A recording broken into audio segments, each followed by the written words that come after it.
Just trying to make sure.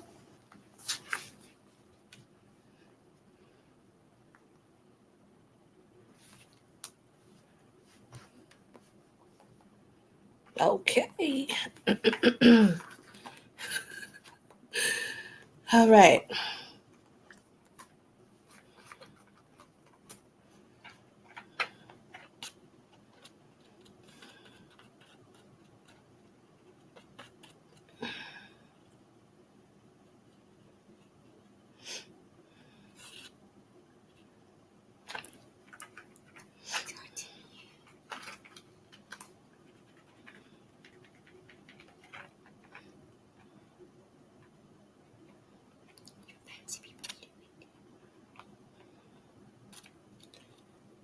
I'm finding myself like how the fancy people do it. Okay, cool. Do that then. I'll be ready to start shortly. I am just here now. I'm trying to share this so we could just hop right on into it. Dang it.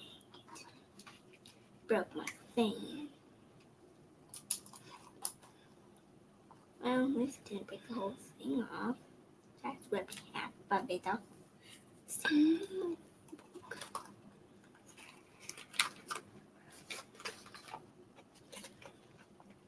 All right. Oh my goodness, why is it taking so long? I gotta get used to this again. I feel like I'm a little rusty, so I need a little bit of patience today, a little bit of grace. That's it. When you're rusty, you're rusty. So I have to make sure that it was actually um, public, because it does that sometimes.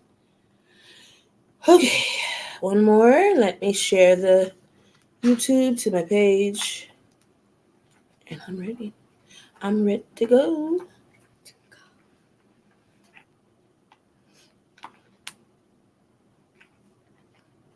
What just happened?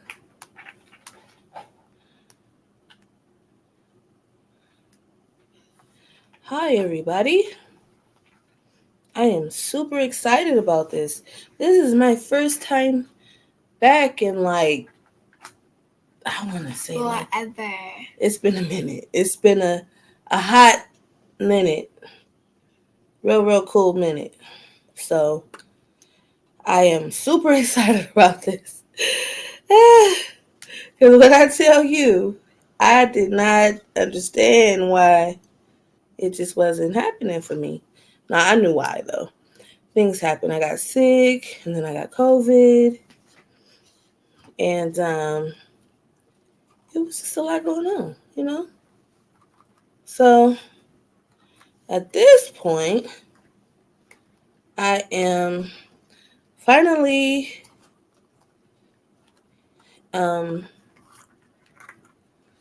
feeling a lot better than I was. Let me do this because I know that it'd be sorry, public. So yeah, I'm a lot better than I was. I feel better. I look better because I was looking like a homeless person for a minute. When you get sick, you just can't. You can't pull it all the way together. But anyways, before I get into all that, I want to introduce myself, and then Nyla will introduce herself, and we will start on the topic for today. So, hello, everybody. For those of you who do not know me, I am Shabrian Howard, aka Shabrian the Advocate, aka Shay. I am a author, a filmmaker, a sickle cell advocate, mental health advocate. I am a all-around creative being. I use my creative talents and gifts to bring forth the advancement of sickle cell awareness. So that is who I am in a nutshell. Um, there's more, but who got that type of time today? So yeah, I was so sorry. Okay, yeah, let me finish. My mother actually has sickle cell. She passed away from complications when I was 7 and she was 25. And this is my lovely daughter, Nyla, Hi. aka Nyla the Magnificent. That's the nickname I gave her. So, um, you want to introduce yourself? Hi, my name is Nyla. Look at put that down. Hi, my name is Nyla. And I'm 7. You're 7? Yes. Are you? I mean 8. I got confused. You're about to be 9. How did you get confused? I'm sorry. I'm confused because what? It's because most of my friends are 7. But you're not. You're Older. 8.5. So No, 9.5. Because I'm going to be 9 this you're year. 8.5. Don't argue with me. Thank you.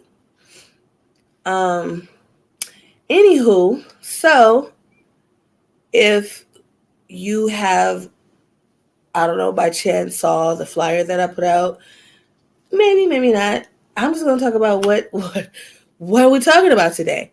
So, I have been having a lot of conversations with Nyla lately, and a lot throughout her life, but more so lately that just pretty much talks to her about honestly about the differences in parenting styles that I have versus the way that I was parented, are the principles, the different principles that I have adopted or adapted to my personal preference of parenting, versus the way I was raised. Okay, so yeah, we're gonna get into that. We're gonna unpack that a little bit. It's really giving, you know, what's the difference in why and how she feels about it. That's what we're going to do today. So, how this conversation or the idea for this conversation came about, I was talking, it's a little story time before we jump into it, okay? Um, I don't even remember how old I was. I remember going to a sleepover when I was younger, and when I was a kid, should I say, not younger. Um, I don't even remember what me and Nyla were watching, but they said pancakes or what sounded like pancakes, and it reminded me of the time in my childhood that I thought, okay, don't judge me, don't judge me, judge yourself, okay? I thought genuinely that pancakes were pronounced penny cakes. Don't laugh at me. That ain't funny. Okay? I like in my head, no one ever corrected me. Okay? Not my mom, not my dad, not nobody. Nobody in my family. I'm gonna need y'all to be a little patient with me in my voice because I had COVID and it really affected my throat. So there will be times when I need to take a break or slow down for the sake of my throat. So just that was just my, me letting everybody know what's up. Anyways, so yeah, so again, I thought pancakes were pronounced pancakes, okay? And I go to this sleepover and we get on the subject of breakfast. And what do we want for breakfast? And why did I say penny cakes? Okay? Full confidence. Full straight up confidence. Okay? And Needless to say, I was corrected. I was corrected. I'm trying to tell this without laughing. I really am. And at first, I thought like, no, it's pancakes. You know what I'm saying? Like, what are you talking about? Like, my whole family lets me say pancakes. Like, it's pancakes. What are you talking about? And the going thing for that morning was, no, it's pancakes. So I was teased about it. And ultimately, I didn't see what bothered me wasn't the fact that I said pancakes. It wasn't even the fact that I was being teased about saying pancakes. It was the fact that my family didn't inform me that I was pronouncing something wrong. And I went out in these streets, you know what I'm saying, looking crazy. How could you? I felt betrayed. Okay? The betrayal. The the blasphemy. The betrayal. That's how I felt. Okay? I'm speaking to how I felt. So when I became a parent, I've never, even when Nyla was a baby, never baby talked her. I have always spoken to her as a human being, not even like, oh, you're grown or none of that. It was just like, because she's not, but ultimately, it's just always been, I want you to be able to articulate yourself to the best of your ability. And in order to do that, I have to articulate myself to the best of mine. So I can't baby talk. I can't baby talk her. Now, don't get me wrong. It was her nickname that I use for her is Booby. I'm pretty sure most people who know me and have followed me or watched any of my videos and caught me speaking to her on any occasion, I call her that often. That is just something that I've been calling her since she was a wee little baby. Wee little baby. And so, yeah, like that. But I'm saying, like, if she ever had mispronounced something, I corrected her at any age because, and not to say she can't make mistakes, but I want her to know the proper way to say things. So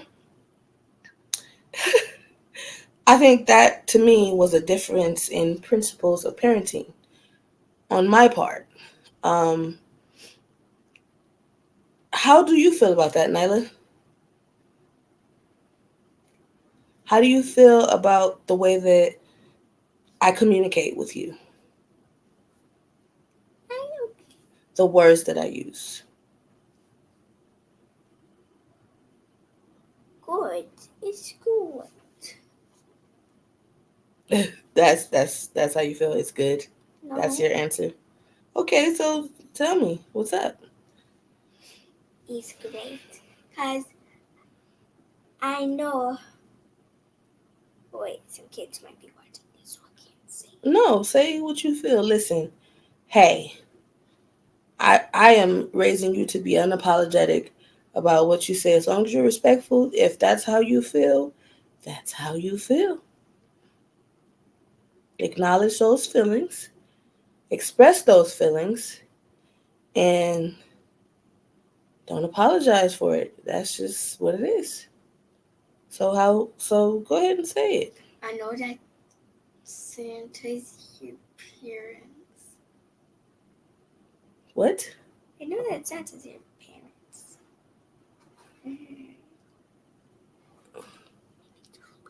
How would you Because you told me. I don't okay, so um how does it make you feel because when we go in public most of the time, I don't know why this hat is doing this today. It's like slide. I feel like my hat is doing the Ray J challenge right now. And if it does it too many times, I'm going to take it off because it's like, anyway. It's going in different directions. It is. Listen. So, um, she gets complimented, and I get complimented all the time on how well she speaks for her age. Um, so how does that make you feel when you get complimented like that about your vocabulary and how well you speak? Happy that day. Happy that I don't have a baby voice. Because sometimes people with baby voice I could barely understand. Yeah. I mean, ultimately, so with that being said, I'm grateful that because I remember there was a time when she was a baby, and this is how I knew she was going to talk a lot. So that's why I don't understand why she's like being like this right now, because when she was a baby, she just used to like mumble. Like before she could speak, she would just do that baby mumble, like and fully expect us all to understand what she would be saying, and I'd be like, and then people look at me and they're like, "What did she say?" I don't know what this little baby said. I don't know. She's a baby. She could be saying anything. And then, like, really get frustrated and mad. Like, we supposed to know what it is. So, I still do that. yeah, no, but you don't because you have a pretty big vocabulary for your age. I know You've been had a big big, vocabulary for your age. I know big words. Forgot the You're word I welcome. learned at school. Anywho, so listen, this hat got one more time. I'm gonna give it one more. Okay, it did it. It did it. It did it again. It did it again. It did it again. I'm in 3rd grade now, and I know big words like notation, right? What is notation? You mean negotiation? No, it's notation. What does notation mean?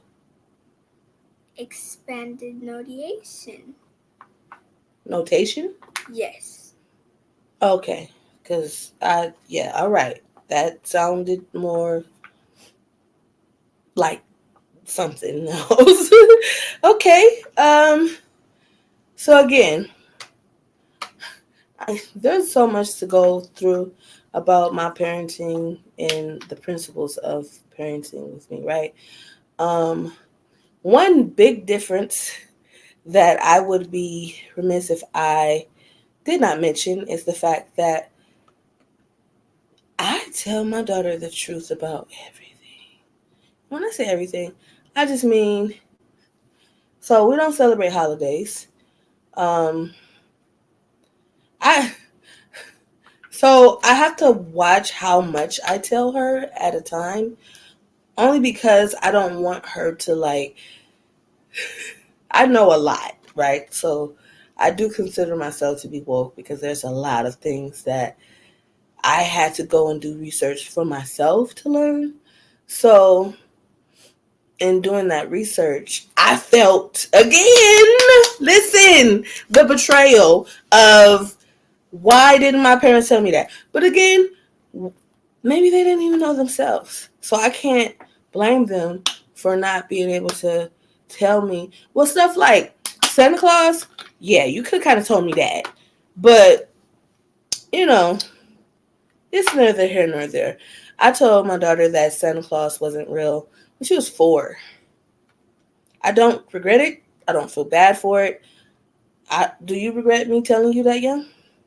Mm-mm. No? You sure? I'm sure. How do you feel when your other friends talk about Santa Claus? I feel the urge to tell them that he's not real. But I once told my friend Damien, he said, no, that's not true. I said, no, they probably just have blankets under there.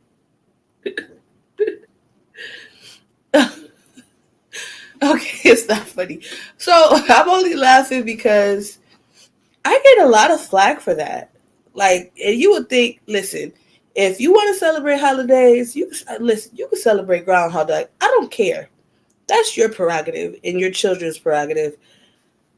I just know what I do in my household, right? With how I'm raising my child. So ultimately, she's gonna know. And when she gets older, when she grows up, should I say, she will have the opportunity to decide for herself whether she wants to know the truth and yet still do what she want to do, or know the truth and walk in that. But I'm giving her the option of truth, and I'm firm in my beliefs for that. And I don't understand how what I do, it's no skin off anyone else's back, like why does it matter ultimately? Because again, I don't care. I don't care. You can celebrate the lights in the sky. That is your business. So why do I get the same? Like the Easter Bunny, fake.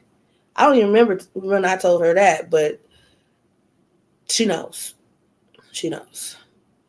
Um, so today, and I've been struggling with this for a while, and I think I held out on the idea of the tooth fairy just because I didn't want to like snatch everything. I'm not saying I was snatching things, but just, I didn't want to tell her the truth all at once. You got to kind of give the gradual truth over time and age and all that.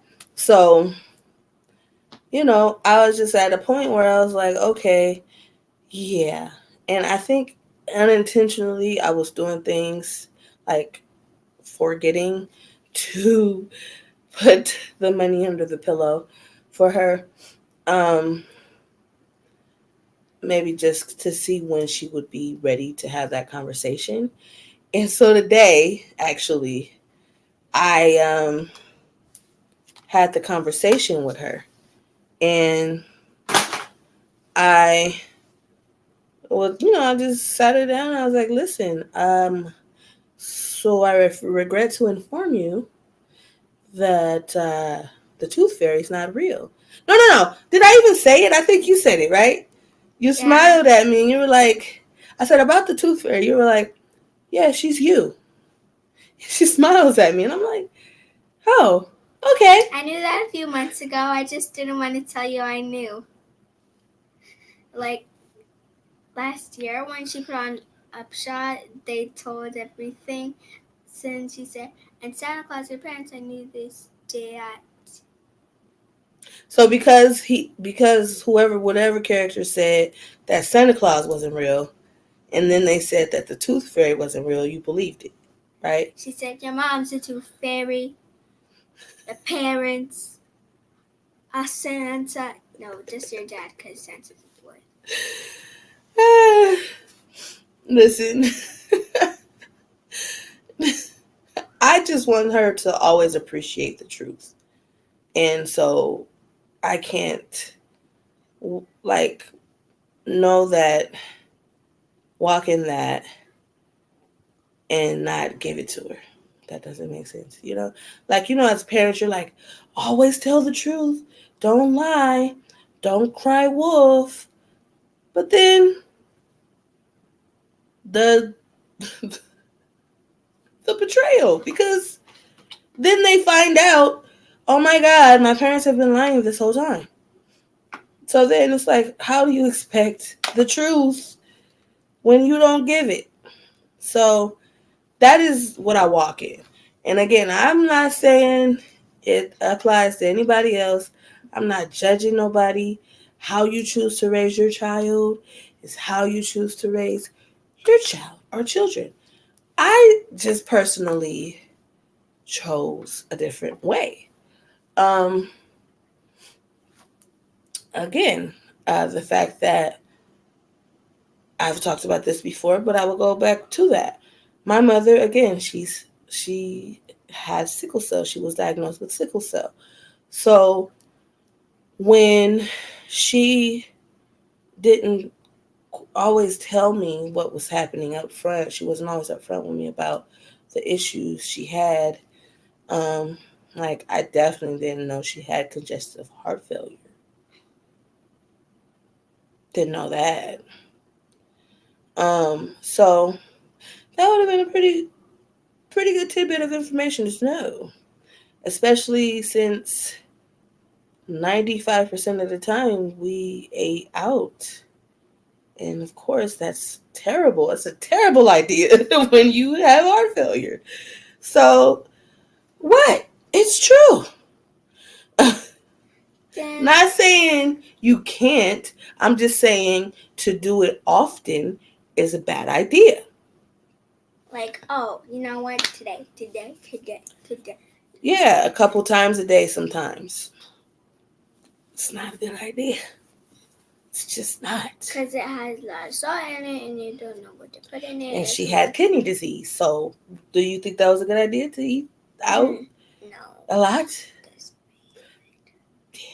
Yeah, that's why I was making that face like, why you do that?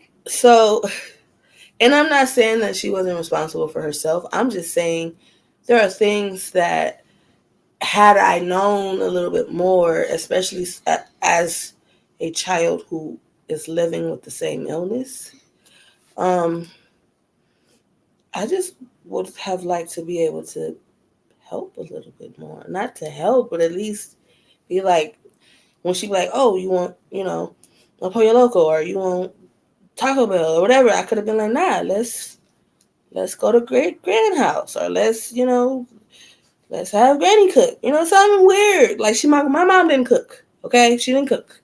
She cooked eggs. That's it, eggs. So when I tell you, be lucky, Nyla. Yeah, I'm lucky. You are. Be appreciative of the fact that I does this. Okay, I cook. I love cook. Okay, I like cooking. I like to cook. I like to bake. She likes to bake. I'm not a baker. I can bake. I'm good at it. I just don't, because I just don't like the concept of baking. Like, it takes long. It's not even the actual process of getting whatever you have to bake. I don't like having the oven on. I'm not really like, I will bake food, but I don't know. Like, it's weird. Listen, I don't know if it's because I used to bake often, or because I was at a point where there was a time when I didn't bake much. But now I'm just like, I'm not that mom. I'm not that mom that's going to bake a cake or a pie or none of that. But I will have a whole 7-course meal, a whole spread, okay? But I am not the parent. Like, Nyla knows better. She can say, Mom, I want a whole seafood feast, and I will give it to her. But if she comes and she says, Mom, I want a cake, I'll be like, what? What you talking? What are you talking about? A cake? Why are we talking about cakes? I can go buy you one real quick. But listen, we have cake mix in there right now that I think I've had forever, because we have this segment that we do called What the Waffle. But that's what it's for. So I don't feel the need to be like, I don't wake up one day and be like, ooh. Like, there's been times like, oh, dang, I want something sweet. I got a sweet tooth. I'm not the person that's going to go in there and say, oh, I have cake. I'm going to make a cake. No, I'm not. We have lemon cake in there. And we have my favorite type of cake. It's crazy.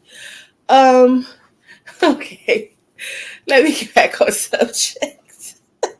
I had to say that. I had to. Just, go on the little tangent. But honestly, I'm so different when it comes to Nyla. Like, I'm so transparent about everything that I go through.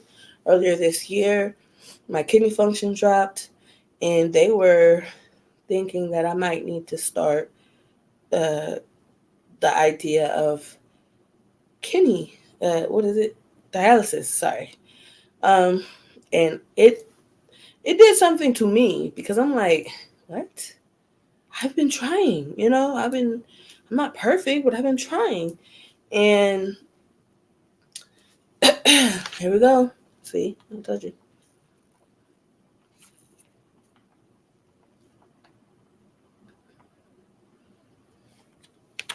Okay. So there we go. Oh, it's back. So with that being said, I wasn't sure that I could tell her that. I was like, what? I can't. How can I tell my child that? And then I would have to explain what that is and what that looks like and how our lives would change because of it. Um, and I was afraid to tell her, but ultimately I did because I haven't kept anything from her at this point. She knows it all. She probably knows more than any of my other family about my health. Um, so with that being said, uh, when I told her, she was like, "Oh, what we got to do? Like everything we had to do, she was down um, for me, like to change the tide." And she was a very big support for me in that. Um, I think that I'm very transparent with her about everything in my health wise. How do you feel about that? Do you feel like I tell you too much? Mm-mm. Oh, okay. Not on camera. So you don't feel like I tell you too much. Mm-mm. Do you appreciate when I tell you? Mm-hmm. So that's all you gonna say Yes. about it. I like it when you're transparent. Also, remember the hospital that gave you the food poisoning? What about them? Are there other hospitals in Texas? What about them? That's where you got COVID from. I know. So that was just um but yeah. So um speaking of COVID, it was a very different experience for me. I just want to be a little transparent with you all right now about what that looked like for me and why it was so challenging for me before, during, and after. Well, yeah, let's go with before, during, and after. Are you done with the juice? So, I did not know I had COVID. I thought I had some sort of infection, but I didn't think it was COVID. And it was a very different experience because um, when I have fevers, it like any fever, if it's 99, anything above 98, it's like, okay, something wrong because I don't get fevers. That's not, that's just not what happens with me. So when I was taking my temperature throughout the night, I kept waking up, and Nyla was very supportive. She was there. She was helping me take my temperature, and And I wrote it down. yeah, she logged it. She logged my temperature, my pulse ox, and I put her ID. my blood pressure. So she was very like, she wanted to make sure she wrote everything down. She wanted to make sure she could verbalize what was happening to me when we went to the hospital. And we ended up going to the hospital like in the middle of the night because it got real quick for me. So I had to take her with me, and I'm glad that I did because I didn't know I didn't know I had COVID. So I was like, oh no, something's wrong, and we'll figure the rest out later in the day. But in the meantime, I'll just take you with me. And yeah, it didn't take long for them to figure out that I had COVID. And then came me having to be admitted. And then came them giving me a hard time about her being with me. But it was more so like, they're like, oh, can you call someone? But I felt like, no, because I have COVID. She's been exposed to COVID. I'm not calling nobody. Even if I would have had to pay the nanny, I'm not gonna do that because I have before, but I value people and their lives, and not knowing how this is gonna affect someone else, knowing that she's been exposed to COVID, I didn't want to do that. And ultimately, they ended up allowing her to stay with me, and it was like, we just don't want her to stay in case you decline and you're on machines and this and that. And it was just like, well, dang, y'all already got me in ICU at this point, and I'm here. Like, I'm only on the same amount of oxygen I'm on at home. It's like I'm doing okay, but it really sparked a fire under me that was like, okay, I can't afford to lose this battle. Because I fought sickle cell round for round, pound for pound. That's not that it's easy. It's not easy, but it's familiar, right?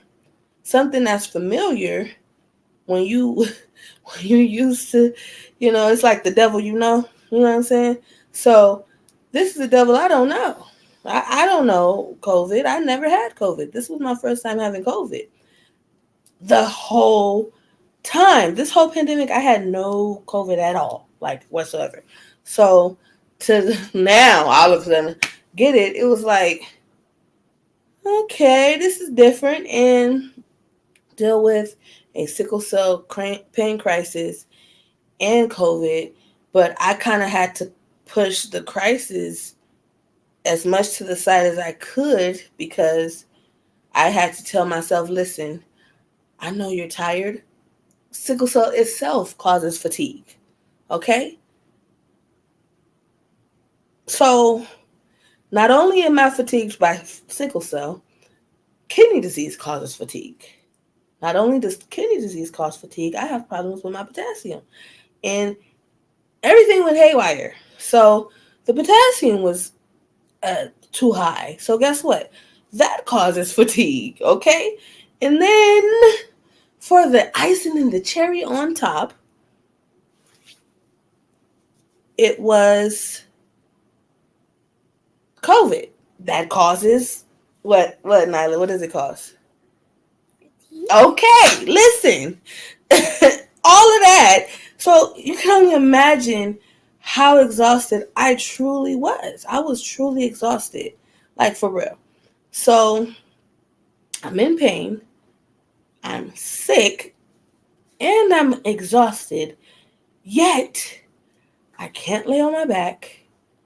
I really can't get comfortable with the idea of not moving.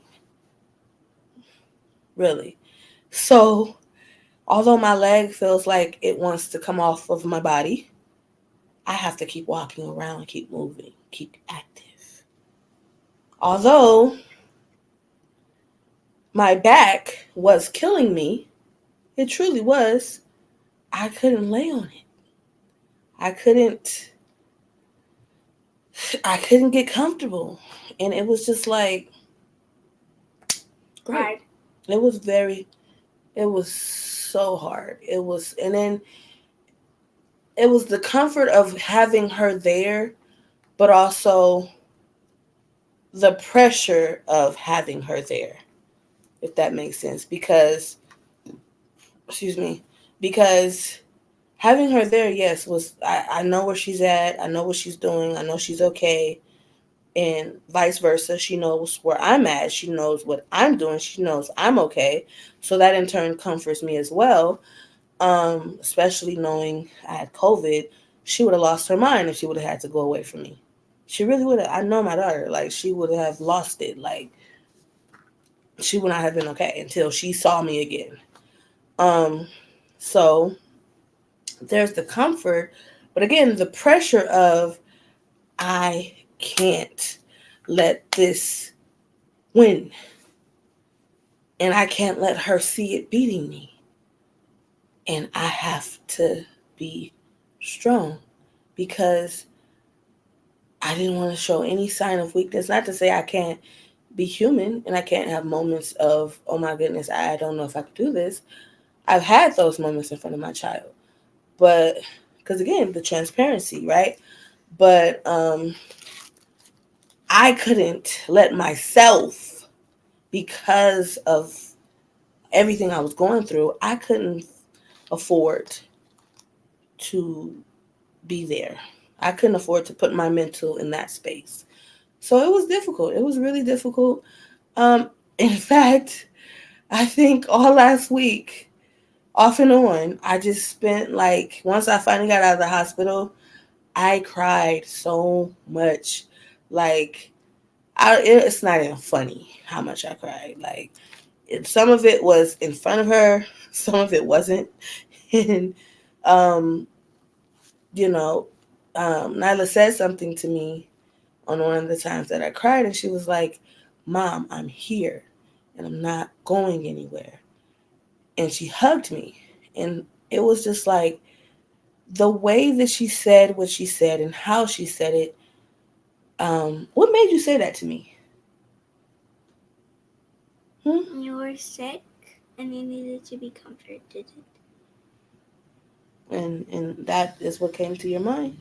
Mm-hmm. And I like to comfort sad and sick people. Okay. I'll take that.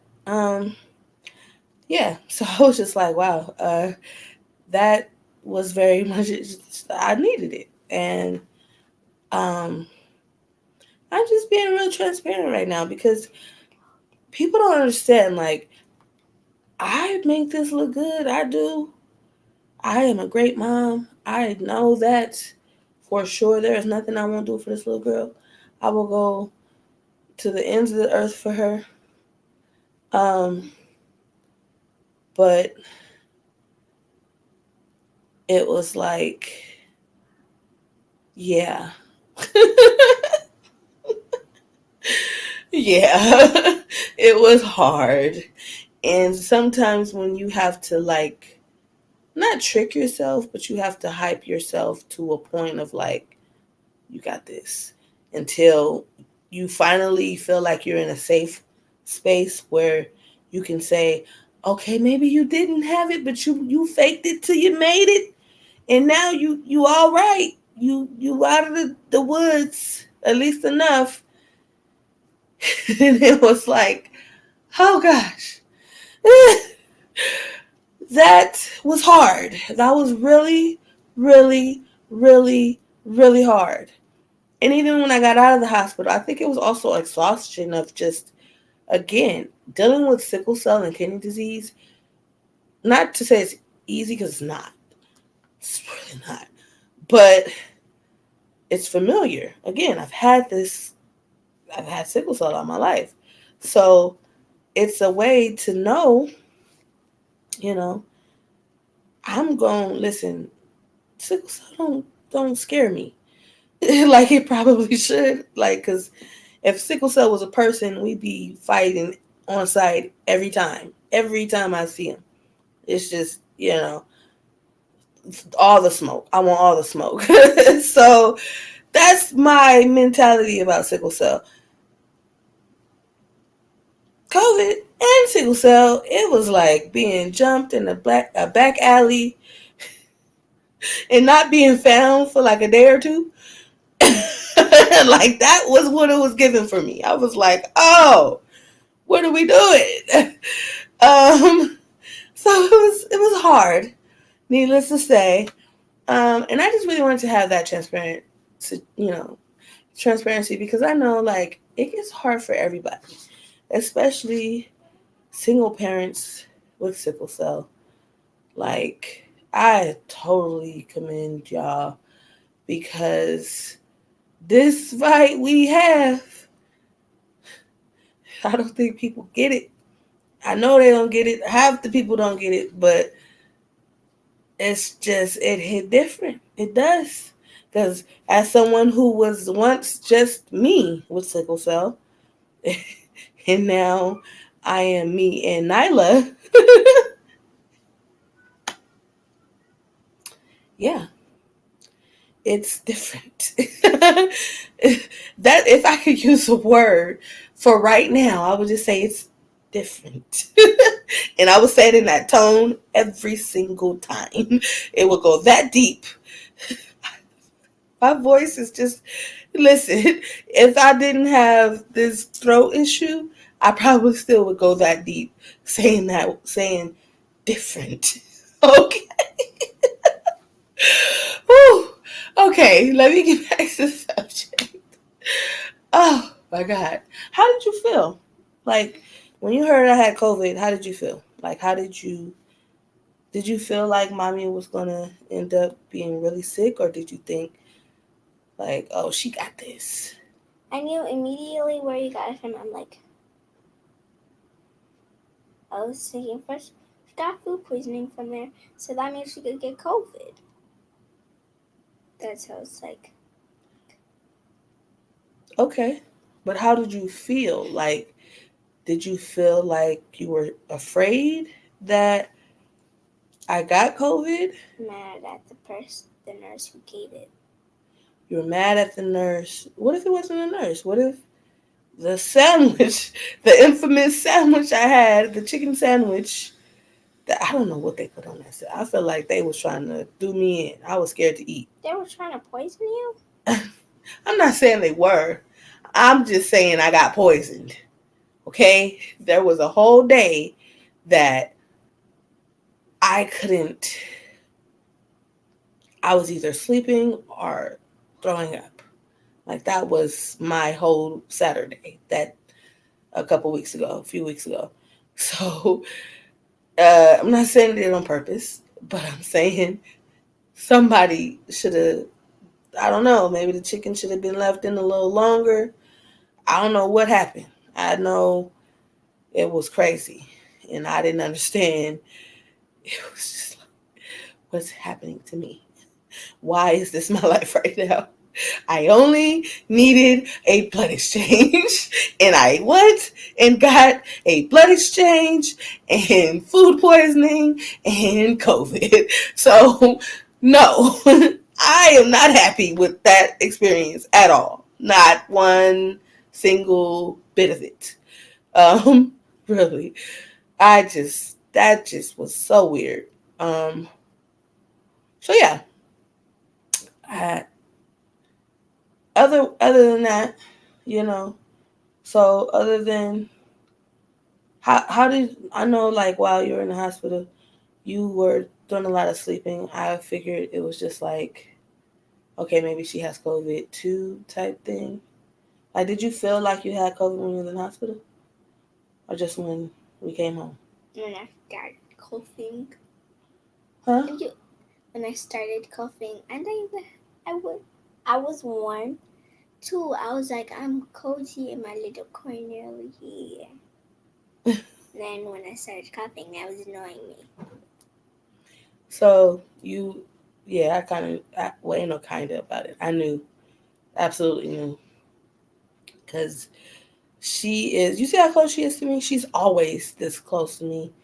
Like, the only reason why I think lately she has been okay with the separation and being in her own little corner is because when I wasn't quite sure if I had given it to her, um, I I wouldn't let her get near me.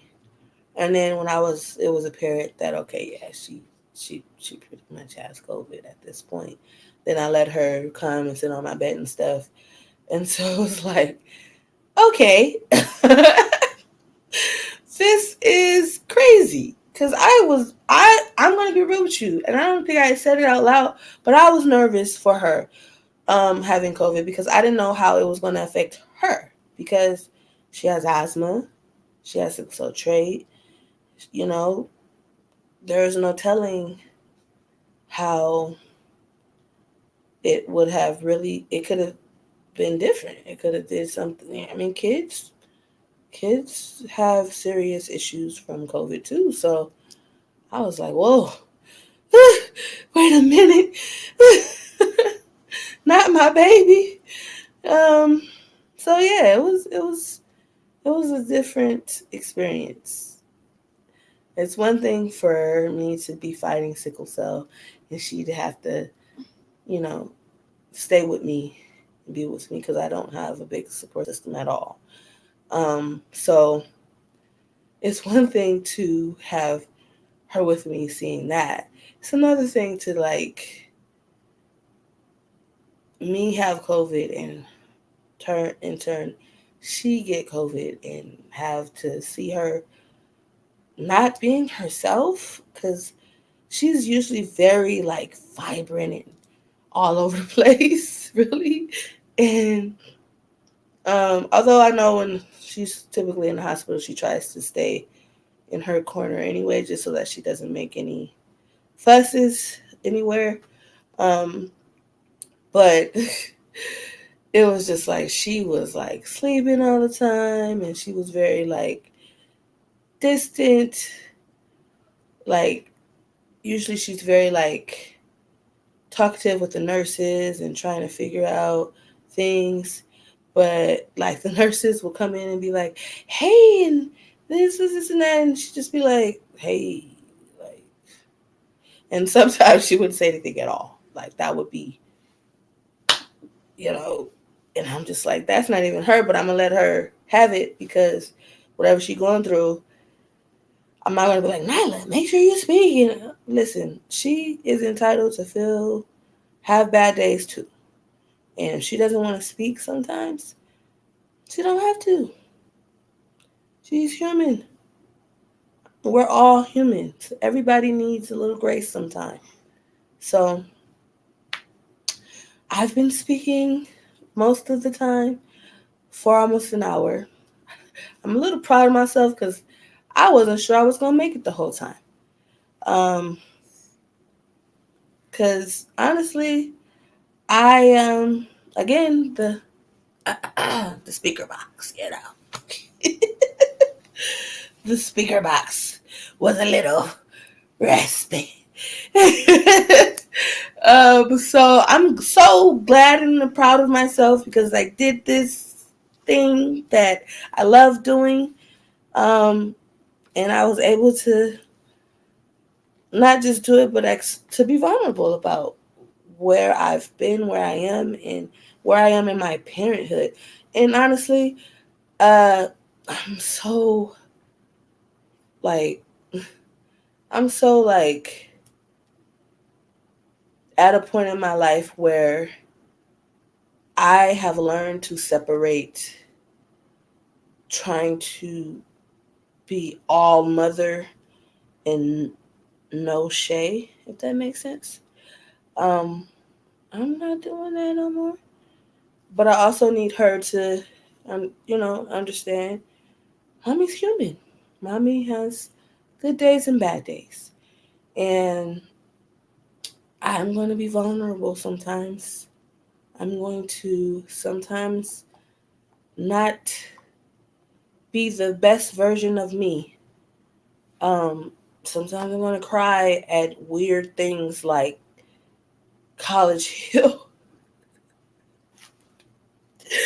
like College Hill Celebrity Edition. Um, I'm telling you, I was commercials. I was like, I feel like, because when I was pregnant, I would like cry over like commercials, just like the craziest thing. So I was like, damn, like, but I know that's like impossible. But it's just like, why am I so emotional? And again, I had to give myself grace and say, you have had a really hard, not week, not 2 weeks, 3 weeks. Really hard 3 weeks. So give yourself grace. So I have given myself grace, and this is my first, week back into the swing of things. I am super excited about the future. I'm super excited about where life is headed. I'm happy. I'm just a genuinely